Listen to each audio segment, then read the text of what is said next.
Is Wiliam Nylander about to become the face of Swedish hockey? That is the first topic of conversation in 5 minutes on the Four Nations. Carlo, we know Nylander has been a beast in the NHL this season, second in the league in goals. Is he about to take his game to another level internationally at the Four Nations?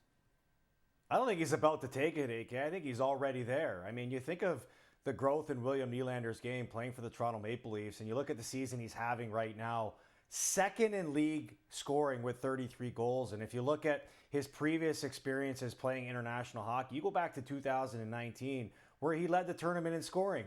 So I look at him as the face. You remember when the Maple Leafs went over there last year? All the attention that he was getting, the praise that he was getting about being the international star that he's become, and obviously the star that he's becoming the National Hockey League. So when you're talking about the names that he's following, Matt Sundin, Peter Forsberg, Daniel Alfredsson, all those guys were a presence when they played. Wiliam Nylander, he's a factor because he brings a certain level of elite skill set to his game that allows him to take over the games that he's playing, and we're seeing it on full display. And we're hopefully going to see it on a bigger display in a best-on-best format. And let's be honest here, he's likely to have a breakaway at some point tonight, too, because that's seemingly right. all he does in NHL games for the Leafs. And if he does indeed have a breakaway, it will likely be against Jordan Binnington, expected to start in goal for Canada. Now, we've been doing some analytical research here at the FanDuel headquarters, Carlo, and we looked at Jordan Binnington.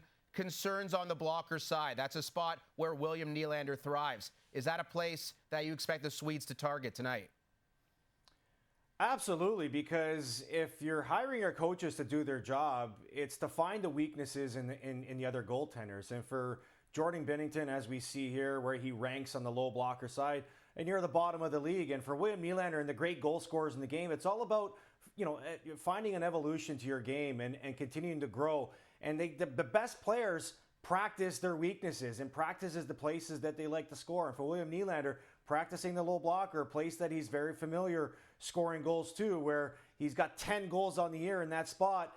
It's all about, the sort of game plan, the preparation in the game between players and goalies and whatever other game plans that's going to help give you an edge. And for Wiliam Nylander, if he finds himself in that spot, look for the low blocker. I'm not sure who wrote Carl Soft here. I have a guess, and maybe our producer, Sean Sinclair, one of the best in the business. But clearly Canada is looking at this Swedish defense.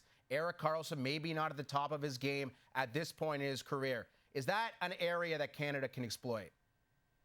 Absolutely. Look, when you're putting together a game plan, when you're talking about forecheck on how to get the puck back, you want to put it in areas that gives you the better chance. And if you look at the way this Sweden team's defense is built, it's their strength. I mean, look at the names: Hedman, Brodin, Ekholm, Dahlin, Karlsson. You look at Karlsson, he's the guy you would circle that doesn't want to play in his end. So put the puck in his corner, go get it back. He's a great offensive player, but throughout his career, he's been somewhat of a defensive liability. We're going to see all of the great goal scorers in the National Hockey League, the Four Nations, including Sam Reinhart for Canada and Austin Matthews for the United States. Between the two, who's the better bet to score 3+ goals in the tournament? Well, I'm going with Austin Matthews on this one because he's showed that he can be the best goal scorer of our lifetime. Sam Reinhart's had an incredible 2 seasons, climbing up the standings and being really prolific with his goal scoring. But I just look at the tournament and how I expect it to play out. There's going to be line juggling. There's going to be players moving in and out. Matthews is not moving off of the top line. He's going to get those chances. He's going to be playing the top line power play unit. Reinhart is starting there right now. But if things go, a little bit sideways for Canada, expect them to make some changes. So I'm going to give Austin Matthews the nod on this one at plus 320. Man, I can't wait to see PP1 for Canada. Reinhart, McDavid, McKinnon, McCarr, Crosby. It's going to be absolutely sensational. All right, let's end with this. A rematch of the 1996 World Cup final in Montreal. You remember it well, Coco. A lot of hostility in that tournament. Could we perhaps see an homage to that Saturday between Canada and the United States? Well, we all hope so. This is why we're getting excited about this type of format. And, I look at, from the U.S. team, I look at the Tkachuk brothers and what they could do in this tournament, especially following in their dad's footsteps, Keith Tkachuk, who was on that 1996 team. And for Canada, look, the expectation is to win.